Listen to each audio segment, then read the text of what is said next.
Good evening, dear audience, and welcome to Techno Talks. Today we have our very dear friend with us, Daniela.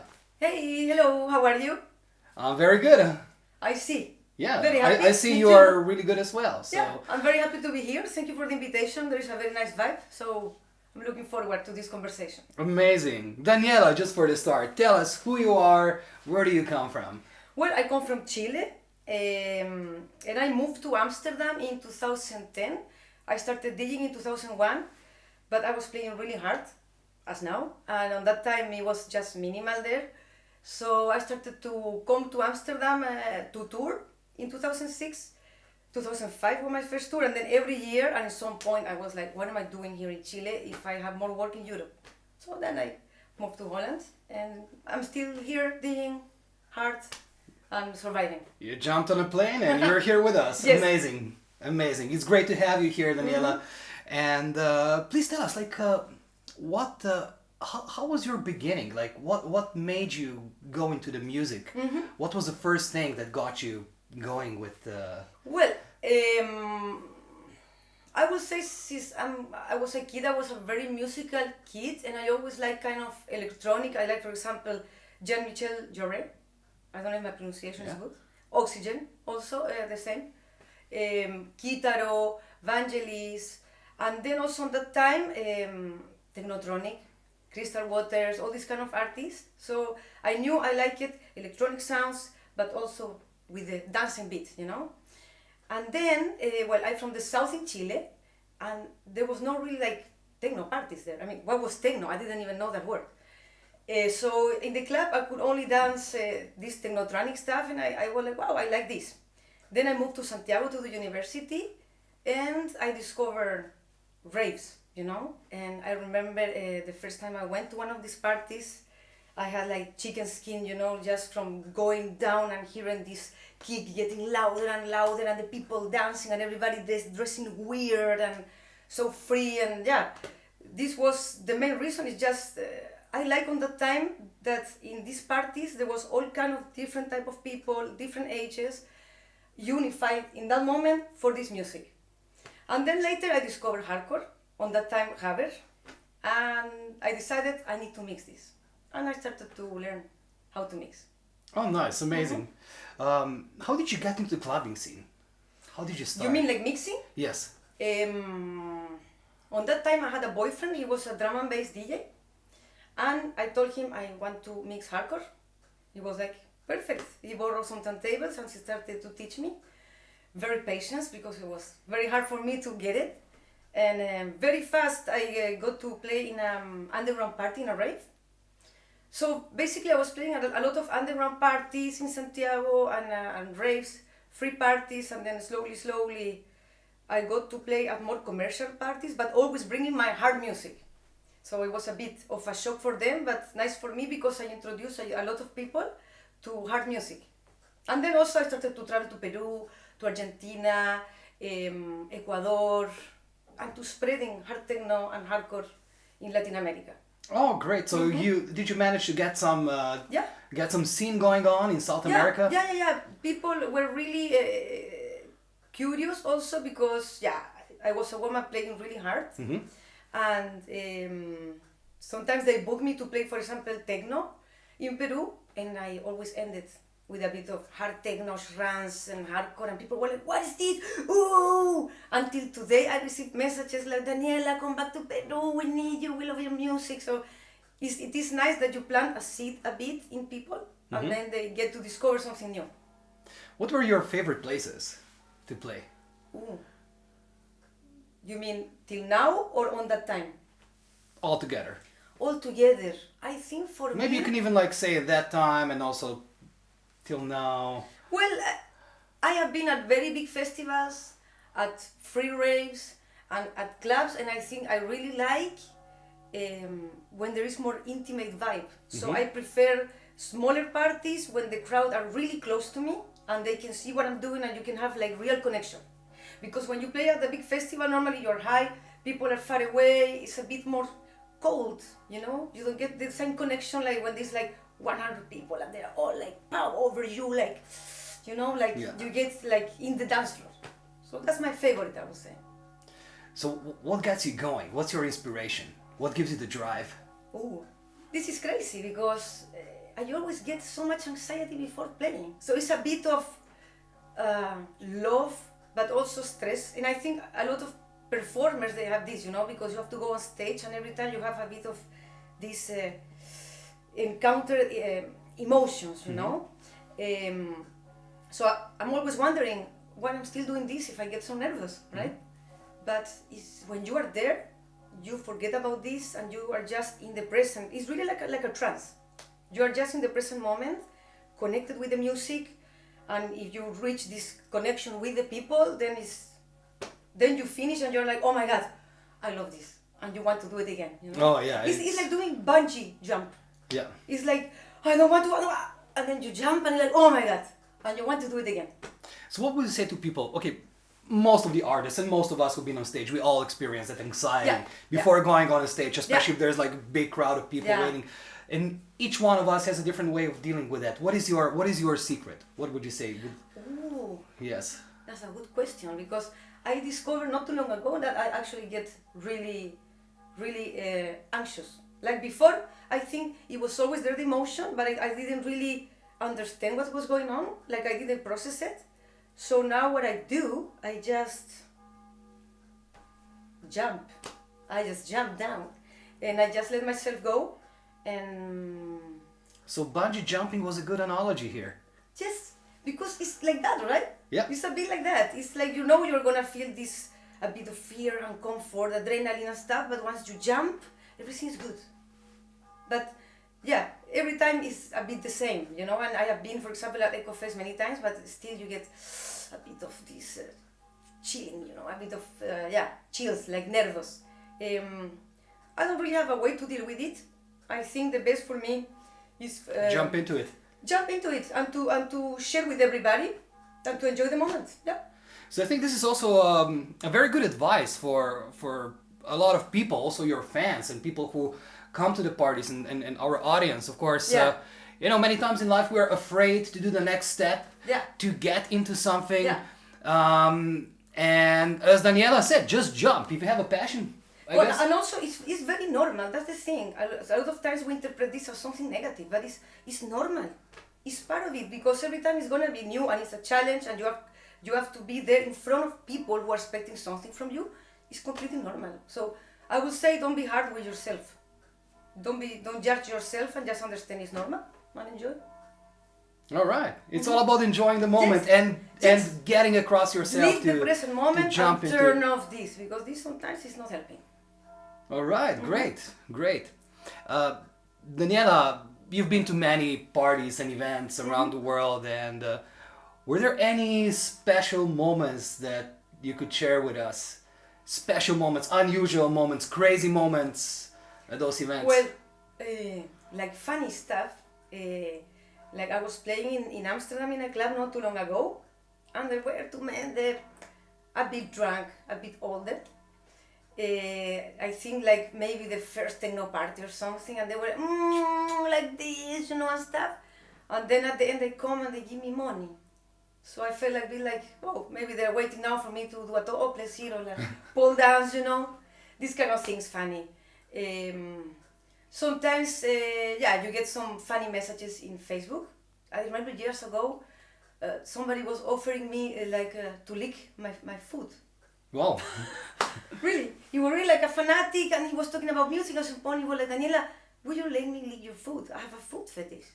Wow. Yeah, the conversation stopped there. Okay. But it's funny. Yeah. I never had anything really terrible with a follower or in a party, something really negative. Well, yeah, sometimes in the party, people are high or drunk or something, and sometimes some men, they approach a bit too much. Not like really grabbing you, but a bit of this kind of thing. And they still happen till today, So I would say the advice, don't do that, guys. Don't do it. So if you would say that there is something that annoys you when you perform, when you are on stage, would that be the thing, or would Yeah. But this also happens because I also like to go to party a lot, and it also happens in parties. But and I'm surprised. Actually, I was telling to my boyfriend, like, till today, after everything we know and the Me Too movement and everything, that there is still people, young guys, you know, who are from the new generation, that they still have this behavior. It's a bit shocking, you know. So, yeah, this is still happening, but I have hope that slowly it will change. Yeah. All right. Well, we hope too that at this day and age people will evolve more and more also it with will the take scene. time. The thing is just so implanted in our brains, I think, that, but it will change. There is more awareness anyway now. So you've been around the world a lot, and is there any difference between the scene in different places, and how do you perceive it? How do you feel, if there is any difference? How does it affect you? Yeah, for example, in Holland, I like that the crowd, there is a lot of people who have more age. For example, if I go to play in Spain, everybody is super young. Super young. So they are very new, and a lot of times they don't know, because they are new, they don't know too good, for example, when a DJ is mixing good or bad, or they don't know too good about classics or certain tracks. And in Holland, when you play, they always know, like, oh, you're playing this label, you're playing this track, or they have more knowledge, for example.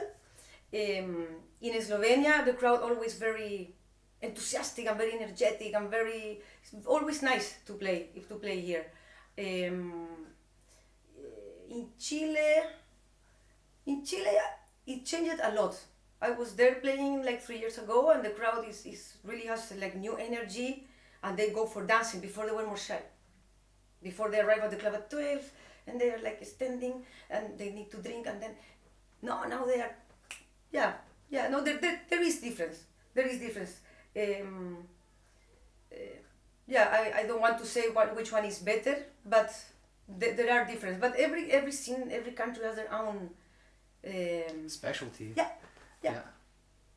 Which is amazing, right? Which many flavors that you can see and mix together also gives you this different challenges. Yeah, amazing. Because in some places, for example, in Holland, I can play really hard. I can put hardcore industrial, and in other places they like more funky, hard techno, not too dark. So you have to know how to adapt. So it's challenging. Now we went from location to location in terms of changes, but you also mentioned certain things changed throughout the years. Would you see could you say a lot of things changed throughout the last few years in terms of music and in terms of how audience reacts? Well, we were talking about this before with Chile, yes, with Fabian. What I appreciate from the new generation of DJs and the new crowd is that they are very open-minded, and they can be mixing techno and they can mix other things, and I like that because I think I don't want to say all DJs, but the old school DJs were more structured sometimes, like more strict, like it has to be like this, you have to be. They're more free now, and I think it's because they come also from these Corona times where there was a lot of illegal parties and illegal parties. When you go there, at least in Holland, it's very free, and the DJs are more open. So that also brings a new minded DJs and new crowd that is more open-minded. So I think this is something that is positive, but it's important to have a journey, right? You can experiment, but you have to know how to build it. Otherwise, it's just a mess. In your opinion, what would you say are the most important qualities in an artist, in a DJ artist nowadays? I think, to have like the real passion, to be, to have character. That's something I learned because a lot of times I put myself last, I have this thing, I don't want to say like too humble, but I'm not someone who's gonna I don't do that, But sometimes for these things, I don't mean that you have to be arrogant, but you need to have character, and you need to put your boundaries, and you need to know who you are, and you need to demand that other people respect your work and your career in the good way. I don't mean to be prepotent and like I'm a diva, no. But to have your character, to know clear who you are, what you want, to work hard, not to be close-minded, not to be whining and criticizing, because it will get you nowhere. You have to be open, and you have to be where the things are happening, and you have to know the right people, because this is a lot about connections. We cannot deny it. But to be honest and to give of something that is really coming from your heart, you know. What do you think we can bring to the scene as artists and as a scene, as a techno scene in whole, to really inspire the new generations, the young people, the people who are coming? Oh, that's difficult. I don't know. I think transparency, like, because today there is a lot of this social media thing, and sometimes, I mean, on my time the DJ was the person, but now it's like the DJ is a bit of kind of a pop or rock star, so it's like you're more like a character instead of yourself. So sometimes I have these things like, I don't know, I post a lot of normal posts, you know, on my social media, and some people were telling me, oh, you cannot post that because you have to, like, you know, like, but man, I'm not a character. I'm Daniela. I'm a DJ, but it's me. So I lost the track. What was the question? What can we bring out to inspire the younger generations? To be more, to have identity. Yeah. Not to play a role, not to pretend something. Just be yourself. Don't be a copycat of others. Don't be so much about image. It's more about your work and your own charisma and your own identity. Otherwise, we're all clones at the end, right? Yeah. We're copying each other. We're not original. We're pretending. What do you have to offer different then? You have to offer your soul, you know, that is unique. Great. I really appreciate you said that, because sometimes there's a bit of a conflict between being yourself and being that character you're trying to portray. It's difficult to be artist and to be in the business at the same time. I always have problem with that, you know, like it's difficult, but it's important to find a balance. How do you find the balance between being an artist and your personal time and your personal space? Because sometimes the boundaries get blended in I don't have problem with that. No. Especially because I'm not. Before I was a full-time DJ, and now I'm not anymore. And for me, at least, it was really good like this, because full-time DJ, I cannot. It's really tiring, and a lot of times you have to go to all the gigs, and sometimes you don't want to play in some places because you don't like the people, or there is weird stuff happening, you know. Or now I can choose. I can choose where I want to go. I can choose which promoters I want to support, and I go with all my energy. Not because I need money and I have to go and you are tired and you are there not with your full energy. So yeah, right now this is for me is perfect.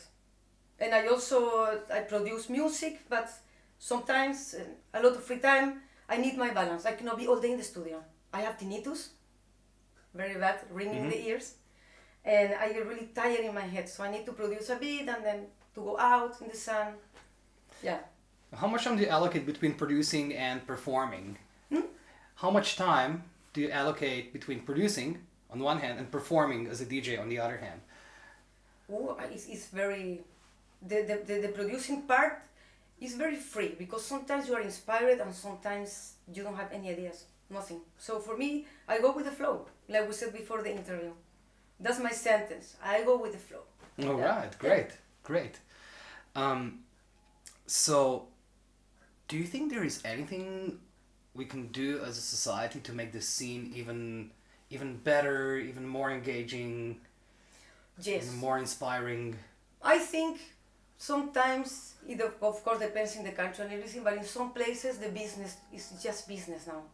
You know, it's just connections, certain agencies, certain deals with certain promoters, and they book just those people. But there's a lot of other people who are so talented and they don't have the space. You know, I think there need to be a balance between big names, between underground artists, between newcomers who are extremely talented. And I think promoters, they have a big responsibility on this. And if you're just business minded, you're not gonna do anything good for the scene. Yeah. So what would be your advice for the young and talented people, artists who want to break it into the scene, who want to make it? Jump in the bungee jump. But do it smart, do it with character, with your things clear, Don't let anybody step on you, but also be very loving and learn how to communicate how you feel. Very important. Yeah. So, big part is love, communication, Yes. standing up for yourself, Yeah. and just giving it your No maximum. need to be aggressive. No need to be prepotent. Actually, this is what we don't need. We don't need more divas and rock stars here. No, we need honest people, hardworking, who want also to be generous with other people, to give opportunities to others to be open. Great. Okay, Daniela, we're hitting our 20 minutes. 20 minutes. And what would you say to your... Is there a message you would like to give out to your fans and to people who are watching us right now? Well, just to say thank you. Thank you for supporting till today, after all this time. Welcome to the new ones, to the new young people who are getting to know my work and what I do. I do it really from the bottom of my heart. And thanks to them, I'm still here, right? They are the ones who keep all this alive, of course, so just thank you. Daniela, thank you so much. And we are really looking forward to see you at the gig. And all the best. You have any last words? See you at the dance floor. See you on the dance floor. Yeah. Ciao. Ciao, ciao.